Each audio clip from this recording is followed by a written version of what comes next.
परवेज इलाही jail से रिहा। Coat Lakhpat jail से रिहा होकर जहूर पैलेस पहुंच गए। परवेज इलाही को 11 माह से जायद अरसे के बाद रिहाई मिली।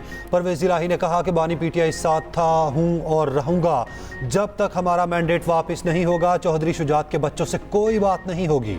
गुजरात के लोगों को बहुत ज्यादतियां और जुल्म सहना पड़ा। गुजरात से हमारा मैंडेट तक चुराया गया। मुझे पकड़वाने में सबसे ज्यादा अहम किरदार मोहसिन नकवी का रहा।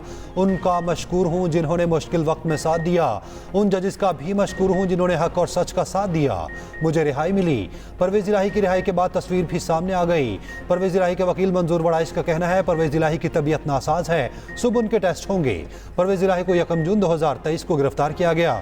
उनके खिलाफ 4 मुकदमात थे। लाहौर हाई कोर्ट ने गैर कानूनी भर्तियों के केस में जमानत मंजूर की थी। परवेज इलाही को कुछ अरसा पहले अडयाला से कोट लखपत जेल मुंतकिल किया गया था।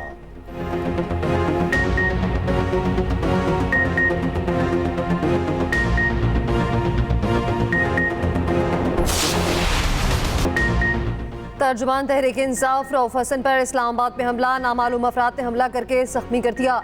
सितारा मार्केट में तेजधार आले से हमला किया गया। ख्वाजा सराओं के रूप में 4 अफराद ने हमला किया। रऊफ हसन को रोका, तशद्दुद का निशाना बनाया। तेजधार आले से चेहरे पर गहरा जख्म आया। लोगों की जमा होने पर हमलावर बासानी फरार।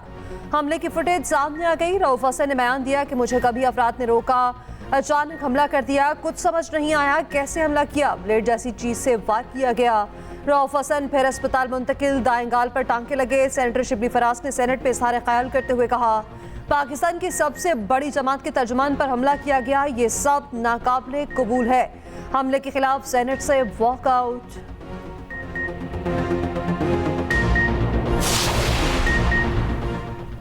पाकिस्तान की माशी सूरत हाल पहले से बेहतर है। पहले दिन से निजी शोबे को सहूलियात फराहम करने के मिशन पर काम कर रहे। हुकूमती पॉलिसियों की बदौलत मुल्क में महंगाई की शरह में कमी आ रही। वज़ीर आज़म की इक़्तिसादी मुशावरती काउंसिल के इजलास में गुफ्तगू। कहा महंगाई में कमी के असरात आम आदमी तक पहुँचाने के लिए इक़दाम कर रहे। आइंदा बजट में मुल्की और गैर मुल्की सरमायाकारों को मज़ीद सहूलियात फराहम करेंगे। मईशत की डिजिटलाइजेशन के लिए तरजीही बुनियादों पर इक़दाम कर रहे हैं।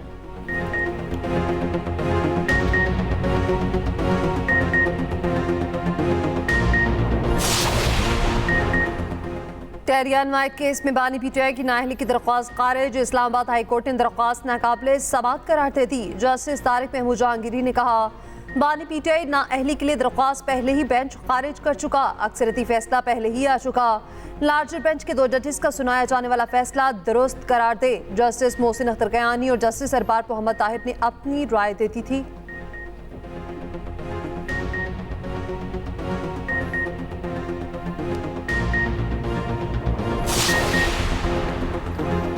टेहरियान केस को खारिज करना अच्छा फैसला है। चाहते हैं मुल्क में अदलिया आज़ादी से काम करे। चेयरमैन पीटीआई बैरिस्टर गौहर का कहना है कि हमने जलसों का ऐलान कर रखा है, इजाजत ना मिली तो अदालत जाएंगे। अब अदलिया का इम्तिहान है।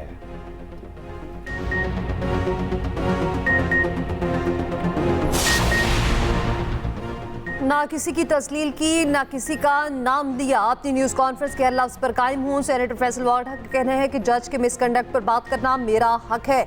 अगर ये जुर्म है तो मुझे फांसी दे दें। सब आईन और कानून की बालादस्ती पर मुत्तहिद हो गए हैं। उनसे सवाल हो तो तौहीन अदालत, अगर किसी गलती हो तो मिस्टेक और मामला खत्म।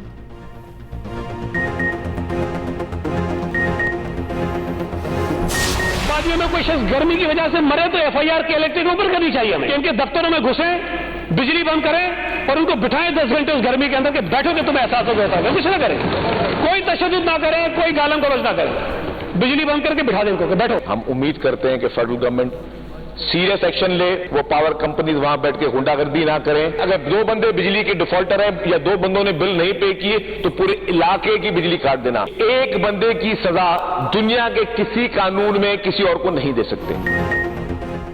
के इलेक्ट्रिक के खिलाफ सिंध हुकूमत का ऐलान जंग। सिंध असेंबली में के इलेक्ट्रिक, हेस्को और सेप्को के खिलाफ मुज़म्मती करारदाद मुतफ़िक़ा तौर पर मंजूर। सईद गनी ने कहा गर्मी से कोई मरा तो मुकदमा के इलेक्ट्रिक के खिलाफ दर्ज हो। इलाके की लाइट जाए तो के इलेक्ट्रिक के दफ्तर में घुसकर उनकी बिजली बंद कर दें। गर्मी में बिठाओगे तो उन्हें पता चलेगा। तशद्दुद या गालम गलोच ना की जाए, सिर्फ उनकी बत्ती बंद की जाए। वज़ीर इत्तलात शर्जील मेमन ने कहा पावर कंपनियां मनपसंद बिल भेजने की गुंडागर्दी ना करें। बिल अदा ना करने वालों की सजा बिल अदा करने वालों को नहीं दी जा सकती।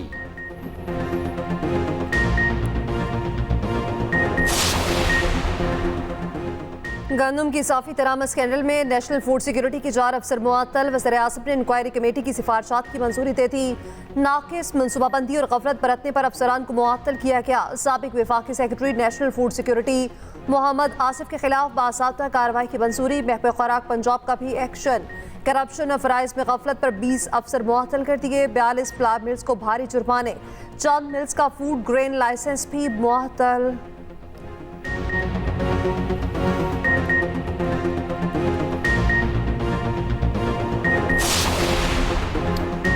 लाहौर में सेंट्रल पार्क का इफ्तिताह। मरियम नवाज ने सेंट्रल पार्क में पौधा लगाया। LD अपग्रेडेड इन्फोर्समेंट स्क्वाड का मुआयना। वज़ीर आला पंजाब ने स्क्वाड को नई मोटरसाइकिलों की चाबियां दी।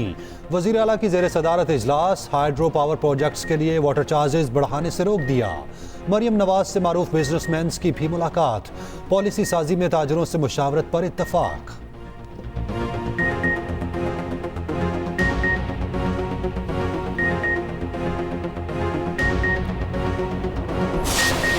काला कानून बनने जा रहा है। इज़हार राय की आज़ादी ये हमें गारंटी है 73 के आइन के तहत, और उसका हम लोग दिफा करेंगे। जो आपका गला घोंटने के लिए, सहाफियों को पकड़ने के लिए, ब्लॉगर्स, व्लॉगर्स, उनको पकड़ने के लिए जो उन्होंने कानून बनाया है, वो कानून चलेगा नहीं।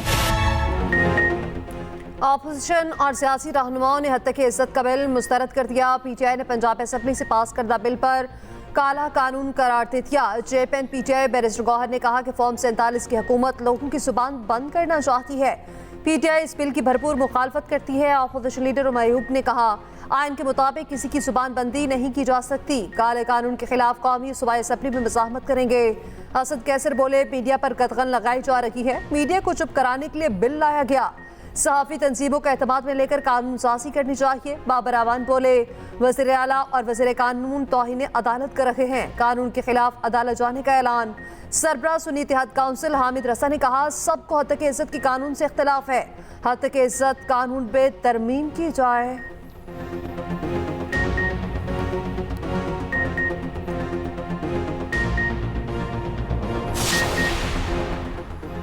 मुस्तफ़ा नवाज खोखर ने भी हद तक इज्जत बिल को काला कानून करार दे दिया। कहा, हद तक इज्जत बिल से टिकटॉक और व्हाट्सएप मैसेजेस पर भी लोगों के खिलाफ शिकायत और जुर्माना हो सकेगा।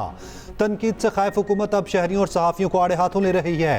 मुस्लिम लीग नून की तो ये हालत है, और कोई खिदमत साढ़े लायक। साबिक रुकने सिंध असेंबली रजा हारून बोले, दोबारा गौर करें और इत्तफाक राय पैदा करें।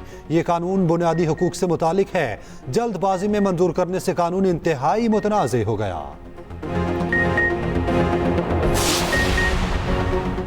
सहाफ़ती तंजीमों ने हद तक इज्जत बिल को काला कानून करार दे दिया। बिल को अक्सर मुस्तरद कर दिया। जॉइंट एक्शन कमेटी का बिल के खिलाफ अदालत से रुजू करने का ऐलान। CPNE, MN, PBA, APNS और PFUG की जॉइंट एक्शन कमेटी का वर्चुअल इजलास। बिल के खिलाफ जदोजहद को आगे बढ़ाने का फैसला। कहा, बिल को लाहौर हाई कोर्ट में चैलेंज किया जाएगा। एहतजाजी मुजाहिरों और धरनों समेत हर ऑप्शन पर अमल दरामद होगा।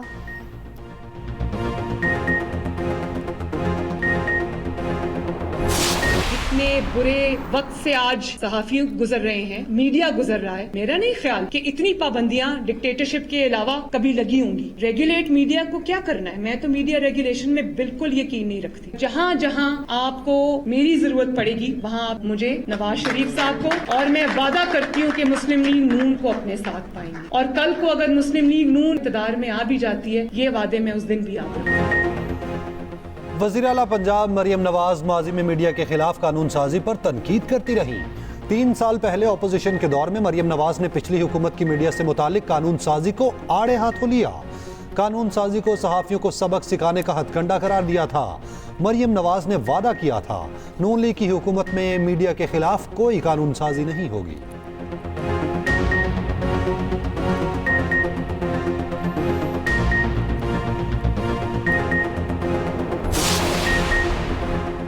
वफाकी काबीना का फैसलाबाद धरना कमीशन रिपोर्ट पर अदम इत्मीनान। वज़ीर-ए-आज़म का रिपोर्ट पे खामियों का एतराफ़।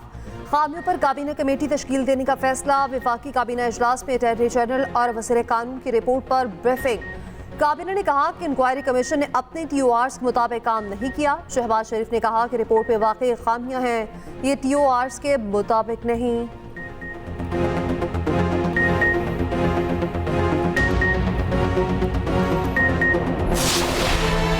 ईरानी सदर इब्राहिम रईसी की वफात पर ईरान में शोक की फजा। तेहरान में नमाज जनाजा आज अदा होगी। तदफीन जुमेरात को मशहद में इमाम अली रजा के रोजे में की जाएगी। तबरेज में हजारों अफराद का मैयत के साथ मार्च। कम तेहरान और मशहद में ताज़ियती जुलूस। इब्राहिम रईसी और साथियों की मैयतों को तेहरान मुंतकिल कर दिया गया। एयरपोर्ट पर सैकड़ों अफराद ने खिराज अकीदत पेश किया। ईरान के सुप्रीम लीडर आयतुल्लाह खामनाई सुबह नमाज जनाजा पढ़ाएंगे। हेलीकॉप्टर हादसे की तहकीकात के लिए कमेटी कायम। ईरान की डिजास्टर मैनेजमेंट तंजीम के सरबरा का कहना है हादसे में जामहक तमाम अफराद की मैयतें काबिल शनाख्त हैं। सबसे बेहतर हालत में आयतुल्लाह मोहम्मद अली आले हाशिम की लाश मिली। हादसे का शिकार होने के 1 घंटे बाद तक जिंदा रहे। ईरानी अबूरी सदर मोहम्मद मुख्बर का 28 जून को सदारती इंतखाबात कराने का ऐलान। वज़ीर-ए-आज़म शहबाज शरीफ आज ईरान जाएंगे। इब्राहिम रईसी की नमाज जनाजा में शिरकत करेंगे। पाकिस्तान में सोग, कौमी परचम सर निकू रहा। ईरानी सदर के इंतखाब पर वफाकी काबीना और सेनेट पे तासीती करारदाद मंजूर। शहबाज शरीफ का इब्राहिम रईसी को शानदार खिराज अकीदत। कहा पाकिस्तान ने मुखलिस और आला खसूसियात का मालिक भाइयों जैसा दोस्त खो दिया। पाक ईरान ताल्लुकात और इलाकाई ताउन की मजबूती के लिए उनकी खिदमात याद रखेंगे। Chairman Peoples Party Bilawal Bhutto, वज़ीर आला सिंध मुराद अली शाह और आसफा भुट्टो के ईरानी कौंसल खाने आमद। ईरानी कौंसल जनरल से मुलाकात। इब्राहिम रईसी और रफ़का के इंतकाल पर इज़हार ताज़ियत। बिलावल ने कहा नागहानी मौत पर इंतहाई अफसोस। वज़ीर आला सिंध ने कहा पूरी कौम शहादत पर गमज़दा है।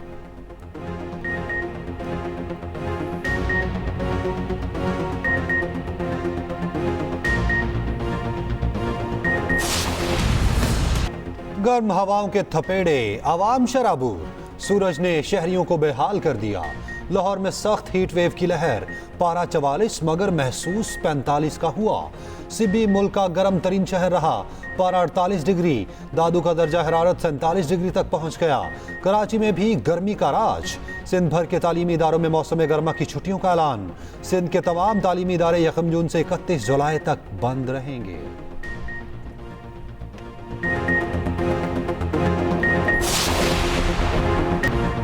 ग्रीन शर्ट्स का इंग्लैंड के खिलाफ इम्तिहान आज से शुरू होगा। पहला मैच लीड्स में खेला जाएगा। मैच पाकिस्तानी वक्त के मुताबिक रात 10:30 बजे शुरू होगा।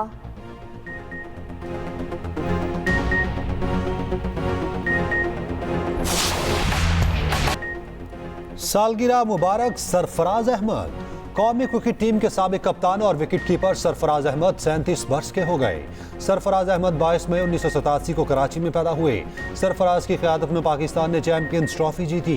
फाइनल में भारत को शिकस्त दी थी।